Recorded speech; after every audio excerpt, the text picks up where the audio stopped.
Good evening, everyone, and welcome to another exciting edition of Pardon Our Picks, where perfection is a work in progress. I'm your host, Sam, and alongside me, of course, as always, is our leading expert, Tarik. How you doing tonight? Oh, you're talking about me. Okay, yeah, I'm doing well. How about you, Sam? I'm doing pretty good, pretty good. So, of course, our broadcasts are brought to you by Morning Wood Crafter, inspired by design, crafted by hand, morningwoodcrafter.com to get all of your wood-crafted needs. So, another week in the books. Week 10, we got 7 more weeks to go. Yeah, that we do. We didn't think we'd get here, but here we are, and we're still moving forward despite however many roadblocks keep coming in every week. New things, new people getting hurt, new cases, new whatever. So here we are. Right. And with the way things are this week, it's crazy because some more uh higher name people in the league are they're exposed this week. Mm-hmm. They may not play. Yep. You even got owners and coaches and everyone else. Like I think, Elway had it. And I think someone else in the front office of Denver had it. And then of course you have Big Ben, who's on the COVID reserve list right now. So Yeah, which really helps my fantasy team keep losing. that's right. I did send you Big Ben. Uh, And he's helped, yeah, but I'm still losing. yeah, So it's okay. You sent me Ezekiel Elliott, and he really hasn't helped much. good, we're helping each other then. Indeed. At least I All didn't right. send you Dak Prescott. So Yeah, yeah. Damn, Dak Prescott. So last week, let's see how we did. It looks like yet another banner week for Tarik DeVries. 12-2 record, as opposed to my 11-3. He's pulling ahead, 89 to 87. there we go. That's right. At the end of the season, if you've beaten me, I will get you a hat that says winner. Yes, and I No, will. There you'll have to wear it on our playoff podcast. we go. All right, so let's get right into it for Tarik's game of the week. All right, so my game of the week is the best that I could think of. Just going again, standard things I guess you would expect me to do by trying to pick a game of the week. So I got Minnesota and Chicago. It's a division matchup. You got kind of offense versus defense here, so we'll see which way it goes. And I got Minnesota being able to keep the Chicago defense on its heels and be able to win this Monday night. Oh, man, that running game for Minnesota has been phenomenal recently. Dalvin Cook, when he came back with a vengeance. Yeah, he It's did. him and the guy from Tennessee, Derrick Henry. They're vying to see who can be the first one to reach 1,000 yards for the season. And Dalvin Cook's played one less game. Yep. Only down by like 20 yards. It's crazy. But he's had multiple 200-yard games. Chicago, on the other hand, has had a pretty good defense, but no offense. And given that Minnesota's on a roll, I don't see how I can pick against them. Minnesota to make the Bears 500. All right, let's move on to Thursday night football, where the Colts are playing against the Tennessee Titans for number one in the division. Yep. So this is a very interesting matchup. Philip Rivers looked very human in the Sunday game against Baltimore. Got very frustrated. We could see, I guess his age. I'm not quite sure what to call that. The Colts dropped the ball quite a few times. But Tennessee, we'll see. They're still kind of relying on Henry, from what I can see. But I think Indianapolis is going to be a little hurt, got a little chip on the shoulder there from the Baltimore whooping. So I think Indy's going to come down with it with the home field. Indianapolis is on the road in Oh, Tennessee. it's confusing. Sorry, I'm used to the at home games on the right side and not the at sign on the left game. So not at home. Correction, I still think. No worries. Obviously, I make mistakes quite often on the teleprompter behind me. So, Indianapolis, yeah, they did for the first half. They looked pretty good going against a top tier team like the Ravens. Tennessee has struggled a bit with teams that seemingly are inferior to them. Uh, uh, and you're right, Philip Rivers, he's not throwing to his outside receivers. He's just No. not. He's throwing to his tight ends. He's throwing to the slot receiver inside and short routes, little pop passes, um, flares to the running backs. Tennessee does have a deep threat in Brown, but I think Indianapolis this week can keep him in check to tie it up at the top of the division. Indianapolis for the victory. Let's move on to the Baltimore Ravens going into New England, where they are winless in the regular season. Yeah, but that was also during the Tom Brady era. So Tom Brady's not there anymore. The Patriots have looked mortal. I think Belichick hasn't quite fit in the pieces that he's wanted to fit in there. Um, um, so this isn't the Patriots team that you and I have grown up on. Well, not grown up, but spent our first part of our adult era watching, and it's it's different and it shows. And I don't even think it's going to be contested. I think it's Baltimore's going to win this. It's different and it's scary, and I don't like it. I do because New England has been absolutely dreadful. I mean, they had to come from behind against a winless team. Now, mind you, last week was crazy for some of the teams. Dallas almost beat the undefeated Steelers. The Jets almost beat the Patriots, which seems more likely. hmm But I mean, they had to come from behind against Joe Flacco and the Jets and the Ravens. hmm After that first half against Indianapolis, they just rolled.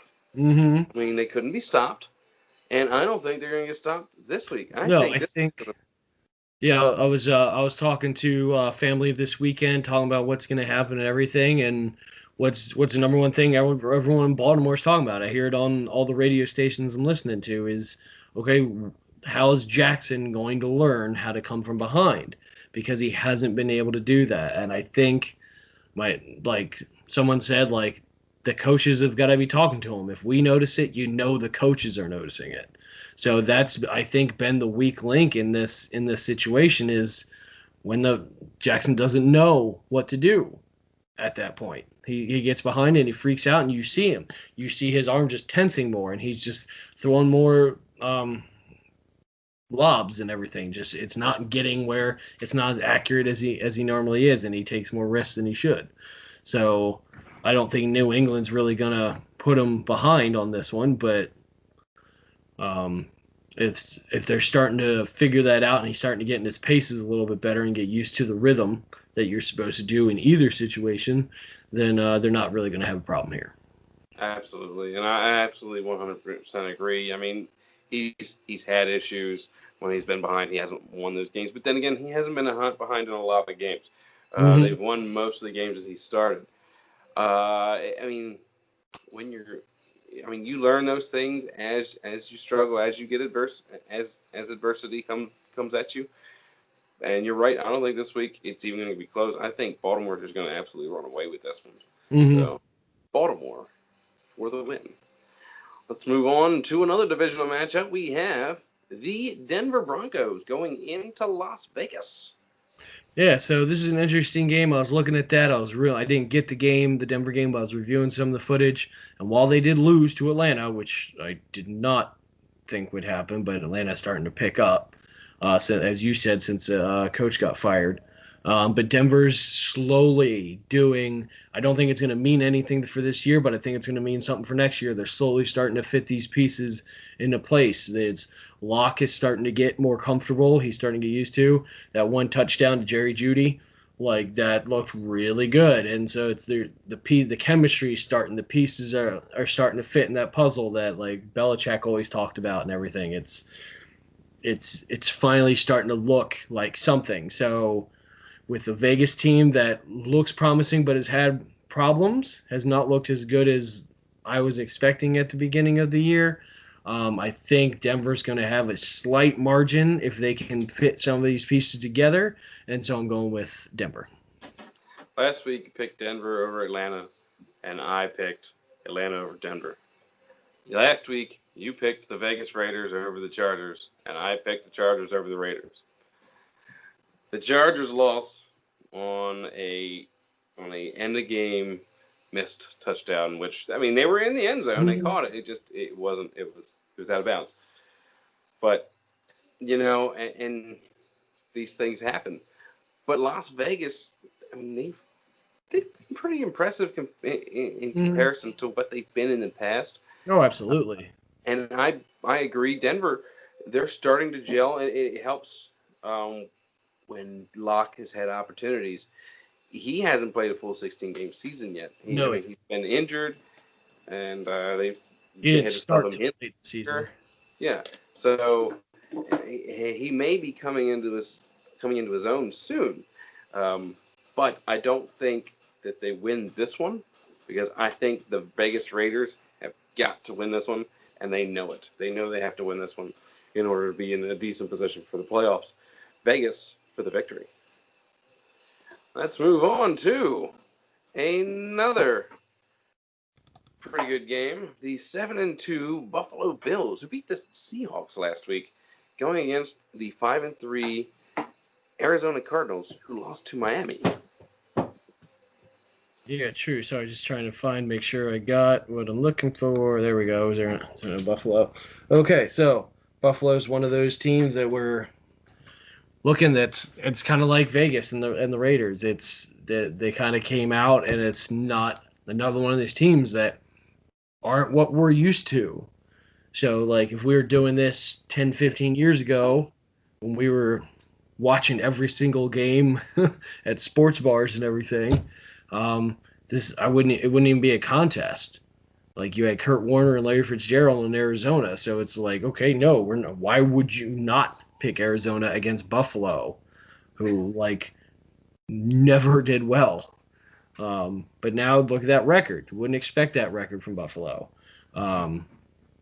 So it's in Arizona, but I think I like Buffalo's chances a little bit better here. I'm going to go with Buffalo. Buffalo is traveling to Arizona. They had home field last week against Seattle. That's part of the reason why I think they were able to pull out that victory. And they were up big early. Seattle did make a furious comeback, but fell short. The Cardinals had one heck of a game against Miami. I mean, they were going back and forth all day. That one was a pretty good game in and of itself. Both of these teams in future seasons, this season as well, their stock is going up. Mm-hmm. These are teams to watch in the future because you're right, they don't have the Kurt Warners anymore, and once Kurt Warner left, they really didn't have anything for quite a while. Right. Buffalo hasn't been this good since Jim Kelly. Right. So, it's amazing to watch, and I think this was going to be good. I have Buffalo in this one, but watch for this one to be a tightly contested game. Let's move on to another NFC West showdown between the Seattle Seahawks, losers last week, of course, against Buffalo, and the 5-3 Los Angeles Rams. Yeah, so Seattle's been one of those teams that's looked really good all season long. Los Angeles has just kind of looked like they're still trying to find their place a little bit. Seattle's coming off that loss last week to Buffalo. So I think they're going to be a little angry. They're desperately trying to win that division. So I think Seattle's going to come out with this one. With so many teams clumped so close together in this division, it's tight. 6-2 Seattle, 5-3 the Rams, 5-3 the Cardinals, who beat the Seattle Seahawks 2 weeks ago. And then, of course, the 49ers, who were good, but are missing everybody on offense and defense. So this is and special teams and and the fans. The coaches aren't even there. There's no coach. It's just like it's like that's like what we used to do. We're just gonna play in an abandoned schoolyard. It'll be all right. That's right. the Seattle Seahawks, they've got an offense. They got a great offense, and I think they were caught by surprise last week against Buffalo. They did throw some picks and lost some turnovers. I don't think they're going to do that this year. The Rams have looked This year, this week. bad. This year, or this week. This week. My Okay. apologies. The Rams have looked really good in games and really bad in others. Games that they probably should have won or at least been competitive in. They just weren't. I have Seattle in this one. That offense is just going to be too much for the Rams. All right, guys, let's move on to our quick hitter. Let's move on to an NFC least matchup. The first place Philadelphia Eagles going against the New York Giants. Can you call it first place? Can you really call it first place here? Our first place in their division. Yeah, and I'm going with them. It's, I mean, I struggled with this a little bit. I actually thought New York's been showing promise.